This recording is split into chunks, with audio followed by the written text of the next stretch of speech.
A nossa mensagem de hoje tem como título Dar uma Bênção Divina. E a nossa mensagem tem como foco que Deus, por sua graça, Ele nos abençoa com toda sorte de bênçãos, mas também nos concede a graça, a bênção divina de dar, abençoando outros por nosso intermédio. Deus nos abençoa, nos concedendo coisas, agindo em nosso favor, mas Deus também nos abençoa, abençoando outros por nosso intermédio, concedendo coisas para outros por nosso intermédio, servindo outras pessoas por nosso intermédio. Por isso que dar, servir, também é uma bênção divina.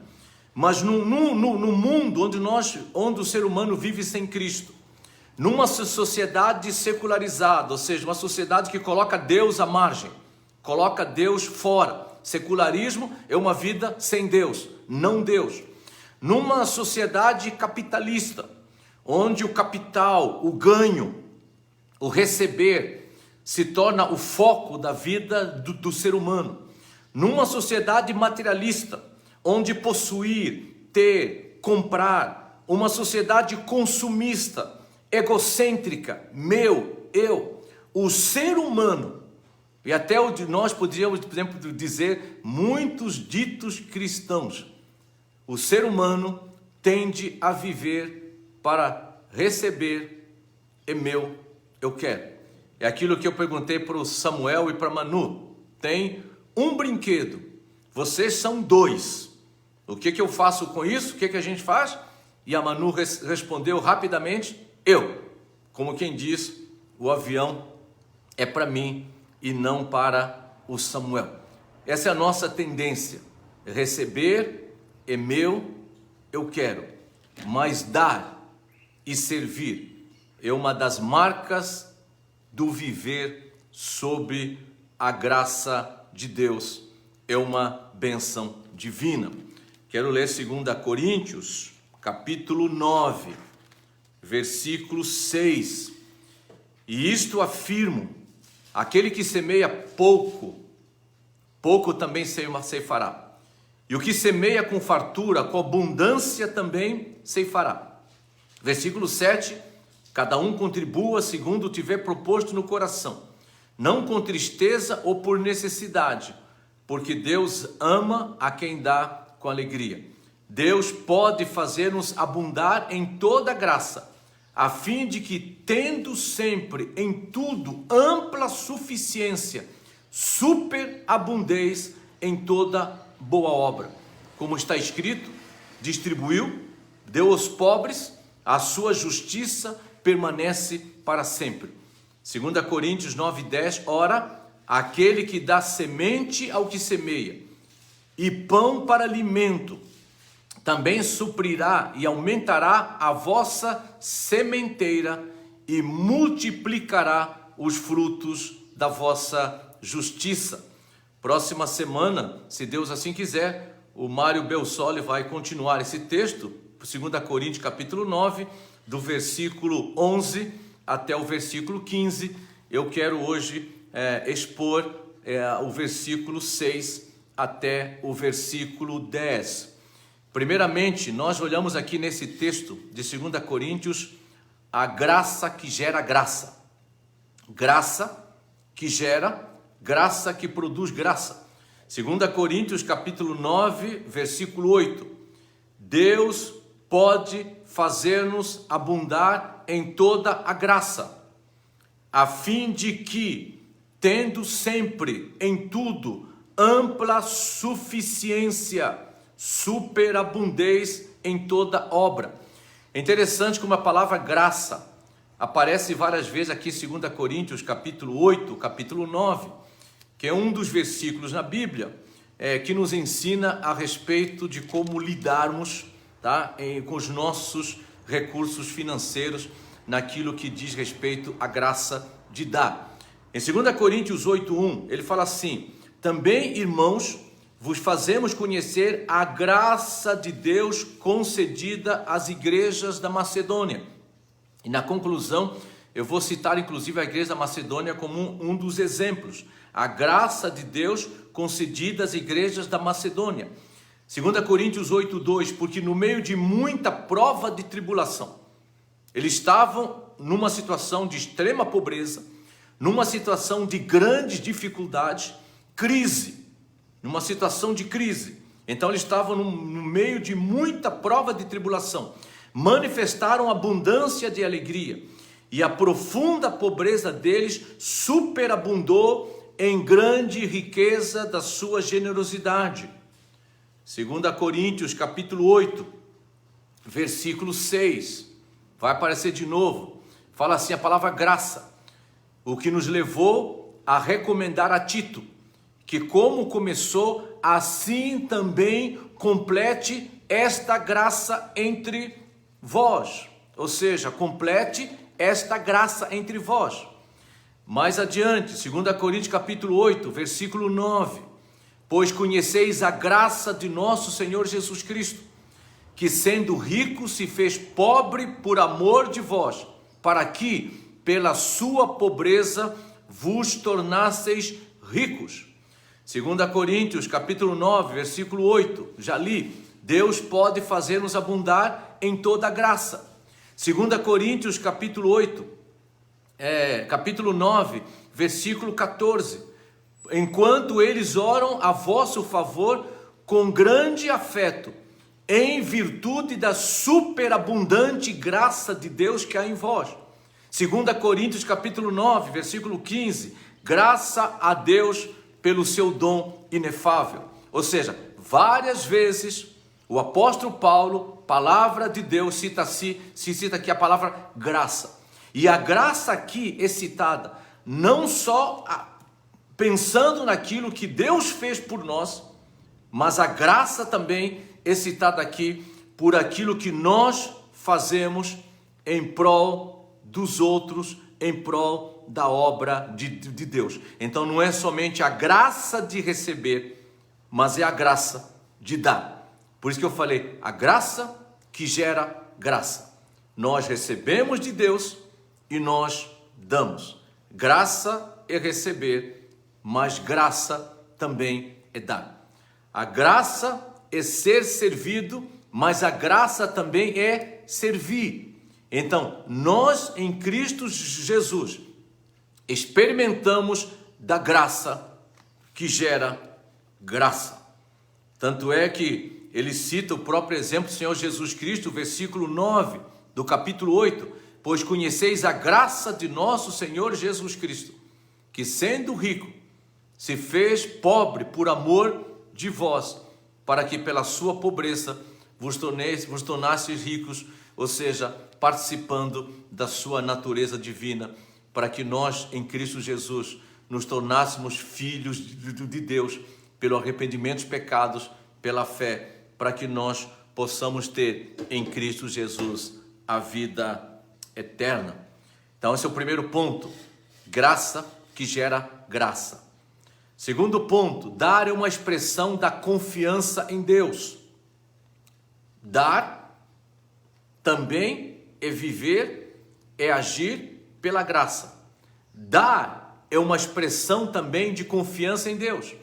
2 Coríntios capítulo 9, versículo 6, ele fala assim, e isto afirmo, aquele que semeia pouco, pouco também ceifará. E o que semeia com fartura, com abundância também ceifará. Aí versículo 8, ele fala o seguinte, Deus pode fazer-nos abundar em toda a graça, a fim de que, tendo sempre em tudo ampla suficiência, superabundez em toda boa obra. 2 Coríntios capítulo 9, versículo 10, aquele que dá semente ao que semeia e pão para alimento, também suprirá e aumentará a vossa sementeira. Então dar é uma expressão da confiança em Deus. Em 2 Coríntios capítulo 9, versículo 9, fala assim como está escrito, distribuiu, deu aos pobres, a sua justiça permanece para sempre. 2 Coríntios 9:10, e Deus que dá semente ao que semeia, e pão para alimento, também suprirá e aumentará. É aquilo que o Salmo 127 fala: se o Senhor não edificar a casa, em vão trabalham os que edificam. E diz: aos seus amados Ele dá, mesmo enquanto dormem. Lembra da oração do Pai Nosso? Pai nosso que estás no céu, santificado seja o seu nome. O que nós oramos? O que Jesus nos ensinou? O pão nosso de cada dia nos dai hoje. Ou seja, é Deus que dá a semente ao que semeia. Em outras palavras, é Deus que dá o trabalho, o emprego, ao que está empregado, ao que está trabalhando. É Deus que supre e dá o pão para alimento. Aquela oração do Pai Nosso, o pão nosso de cada dia nos dai hoje, é o reconhecimento de que Deus é que provê o pão, é Ele quem supre as nossas necessidades básicas de cada dia. E a promessa fala assim: também Ele suprirá e aumentará as sementes e multiplicará os frutos da justiça de vocês. E essa justiça é viver e ter a marca da generosidade, do altruísmo. Talvez você lembre aquela ilustração que às vezes nós contamos alguma vez do fazendeiro e os dois bezerros, né? O fazendeiro tinha lá a sua vaca, o seu boizinho, e um dia a vaca estava prenha, então a vaca dá 2 bezerros, né? Nascem 2 bezerros, a vaca pare 2 bezerros. Aí o fazendeiro chega todo animado em casa e fala para a esposa: bem, nasceram 2 bezerrinhos, 2 bezerros, tá? Um bezerro é nosso e outro bezerro é o bezerro de Deus. Nós vamos dar para Deus, é oferta para Deus. Vamos deixar ele crescer e quando ele ter mais crescidinho, então nós vamos ofertar e vamos levar esse bezerro e vamos então ofertar para Deus. Aí a mulher virou para o fazendeiro, para o seu marido, e falou assim: mas qual que é o nosso, qual que é o de Deus? Ele falou: não se preocupe, deixe os 2 bezerros crescerem, um é nosso, o outro é de Deus. Foram passando os meses, o tempo. Aí um dia pela manhã cedo o fazendeiro chega lá e no estábulo, vai lá onde estão os 2 bezerrinhos, e ele descobre que um dos bezerros morreu. Alguma coisa aconteceu e o bezerro morreu. E ele, muito agoniado, ele volta para casa, né, correndo, e ele chega em casa e fala: bem. E a mulher fala: o que é, homem? Ele fala assim: o bezerro do Senhor morreu. Ela falou: como o bezerro do Senhor morreu? Ele falou: o bezerro do Senhor morreu. E aí a mulher vira para ele e fala assim: mas você não falou que iam crescer os bezerros e depois nós íamos então definir, esse bezerro é nosso, esse é de Deus? Ele falou: não, mas o bezerro do Senhor, ele morreu. Em outras palavras, essa ilustração é para dizer que no momento de crise, geralmente o bezerro do Senhor é que morre. Em outras palavras, nós matamos o bezerro do Senhor. É interessante você perceber que quando vem crise econômica, e nesse contexto de pandemia, é um momento onde muitos de nós, muitos de vocês, nós no contexto da família Nova Aliança, a Família na Fé e muitas outras igrejas de pessoas que nos acompanham nesse momento de pandemia, quantas pessoas passam por crises seríssimas financeiras, crise de emprego e tantas outras coisas.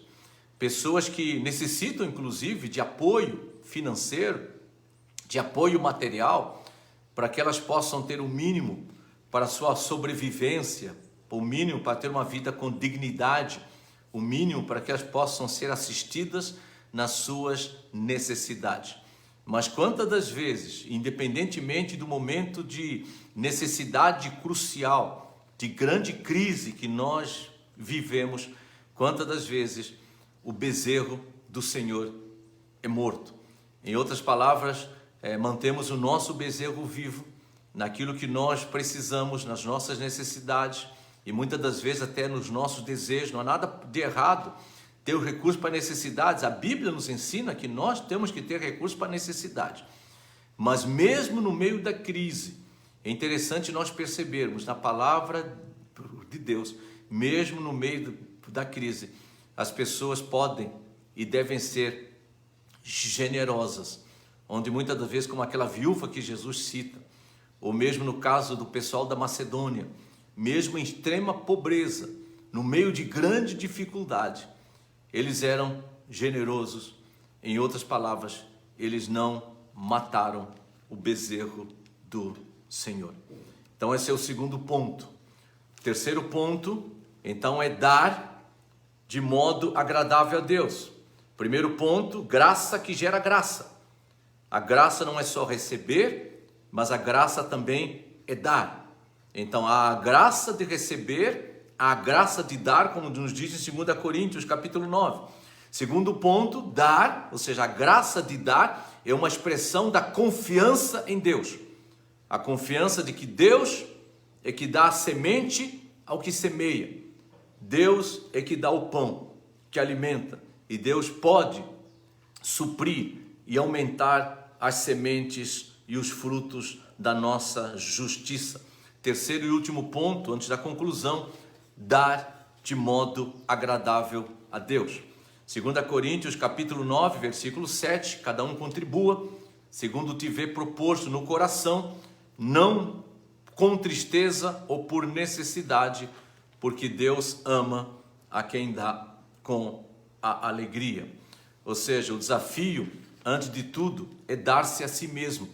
É interessante quando você olha lá em 2 Coríntios 8, 5, ele fala assim, vou ler no versículo 3, 2 Coríntios 8, 3, porque dou testemunho eu na medida de suas posses, e acima delas se mostraram voluntários, pedindo-nos com muito rogos a graça de participarem da assistência aos santos, ou seja, pessoas pobres ajudando pessoas pobres. E não somente fizeram como nós esperávamos, mas também deram-se a si mesmos primeiro ao Senhor, depois a nós, pela vontade de Deus.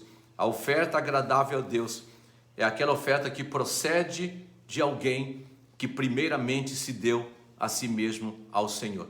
Pessoas que são consagradas a Deus, que levam Deus a sério.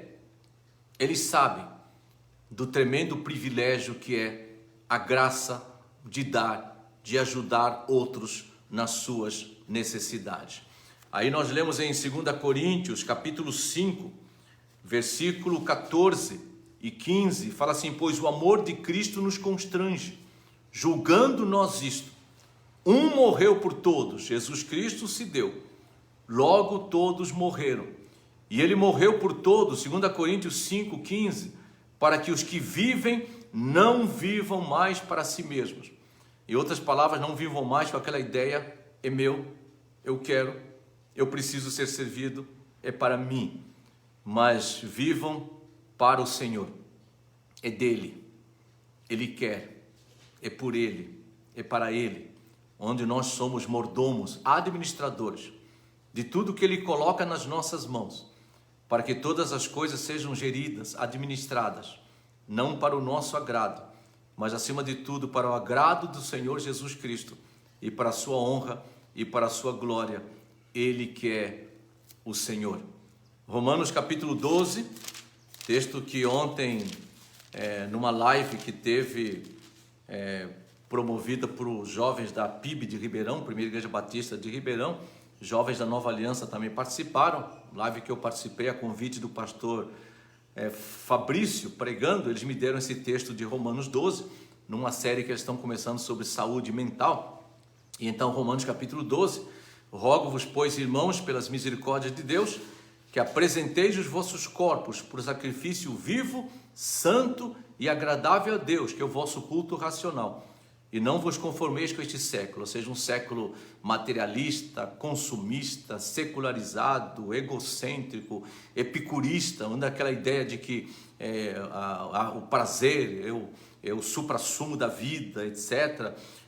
Ou seja, não vos conformeis com este século, mas transformai-vos pela renovação da vossa mente, para que experimenteis qual seja a boa, agradável e perfeita vontade de Deus.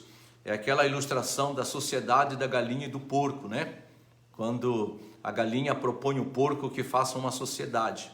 E a galinha entrava com os ovos e o porco com o bacon, né? E muitas das vezes é aquela mentalidade que pode existir, né? A galinha entra com os ovos, o porco com o bacon. Só que o porco, para dar o bacon, o porco tinha que morrer. A galinha dá os ovos sem morrer. O porco dá o bacon morrendo.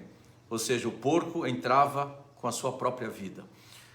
É o exemplo de Davi em 2 Samuel, capítulo 24, versículo 24, quando Davi quer oferecer uma eira, Davi quer oferecer um altar para fazer um sacrifício ao Senhor, e ele chega na eira de Araúna, e ele fala para Araúna, me dá todo o material que eu preciso para o sacrifício, e eu te pagarei. E aí Araúna fala assim, não, você não precisa te pagar não, te dou tudo de graça, né? E aí Davi fala assim, não, eu vou te pagar, porque eu não quero dar a Deus nada que não me custe.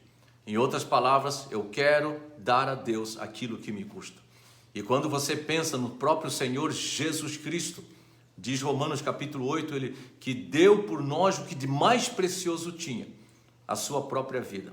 Nessa ilustração da galinha e o porco, sem afirmar que Jesus é porco e fazer qualquer tipo de blasfêmia ou qualquer tipo de pecado verbal aqui, de expressão, mas Jesus é como aquele que entra com bacon. Ele deu a sua própria vida. E é assim que nós somos desafiados, a cada dia da nossa própria vida, não darmos a Deus aquilo que não nos custa, mas darmos a Deus também aquilo que nos custa. É aquilo que a Bíblia fala, sacrifícios espirituais agradáveis a Deus. E um dos sacrifícios espirituais agradáveis a Deus em Jesus Cristo é o dar. É a nossa contribuição. Contribuição para a obra de Deus através da igreja local. Contribuição para a obra de Deus através da obra de missões. Contribuição para a obra de Deus assistindo outros nas suas necessidades. A partir da nossa própria família, a partir daquele que é o próximo, que Deus coloca no nosso caminho, e que vamos ter a graça de ajudar essa pessoa, assistindo-a, servindo-a na sua necessidade. Dar também uma bênção divina. Que você possa a cada dia ter essa visão de que Deus me abençoou, Deus me deu uma graça. E qual é essa graça? É a graça de que você ajudou alguém, é a graça de que você assistiu alguém, é a graça de que você deu. Quero concluir citando rapidamente 3 exemplos. O exemplo de dar. Primeiro exemplo maior que a própria Bíblia nos dá, o próprio Senhor Jesus Cristo. E aqui quero ler de novo 2 Coríntios, capítulo 8, versículo 9.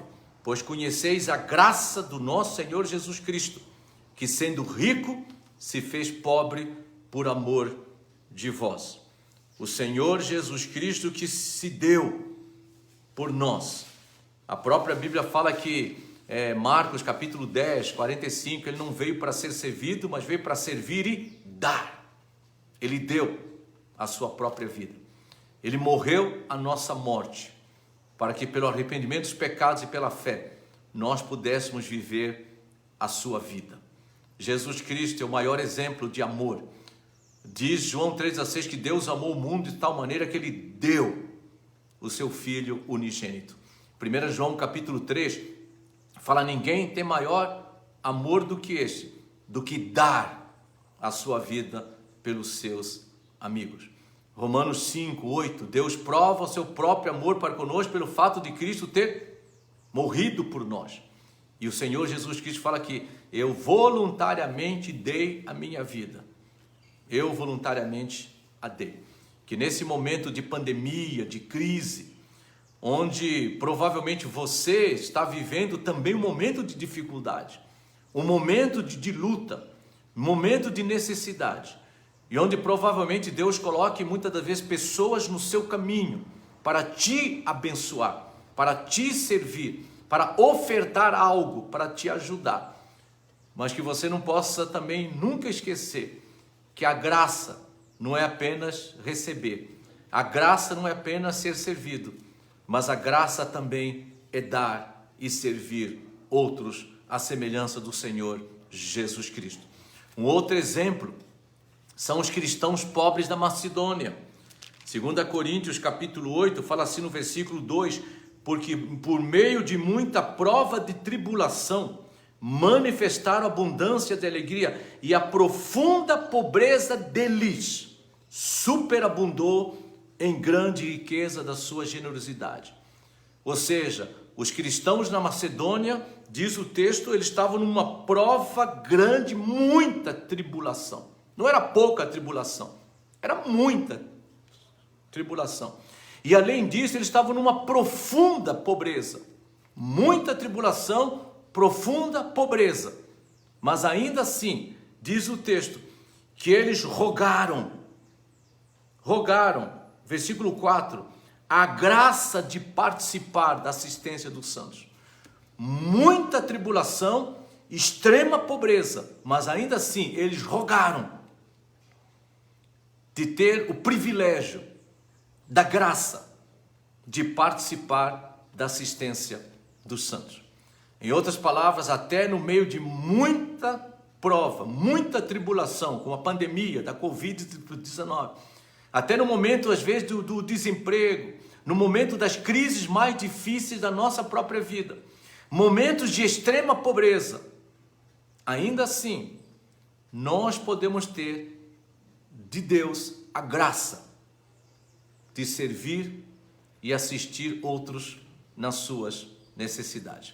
É como aquela pessoa que só tem um pão para comer, mas ainda assim reparte o pão com a pessoa do seu lado, que também está com fome e precisa da metade daquele pão. Em outras palavras, a generosidade, ela não vem somente em momentos de ausência de provas, em momentos de prosperidade. Muito pelo contrário, geralmente em momentos de muita prosperidade, momentos de abundância, o ser humano tende a viver na filosofia do consumismo, do materialismo, do é meu, do eu quero. E muitas das vezes é no meio da dificuldade que nós aprendemos a importância da generosidade, a importância de servir outros. E o último exemplo que eu quero dar é as mulheres que assistiam Jesus e os seus discípulos. Em Lucas capítulo 8, versículo 1 a 3, fala sobre mulheres que andavam com Jesus e assistiam Jesus. Diz o seguinte, Lucas capítulo 8, aconteceu depois disso que andava Jesus de cidade em cidade, de aldeia em aldeia, pregando e anunciando o evangelho do reino de Deus, e os 12 iam com ele. E também algumas mulheres que haviam sido curadas de espíritos malignos e de enfermidades, ou seja, tinham sido agraciadas. Mulheres como Maria, chamada Madalena, da qual saíram 7 demônios.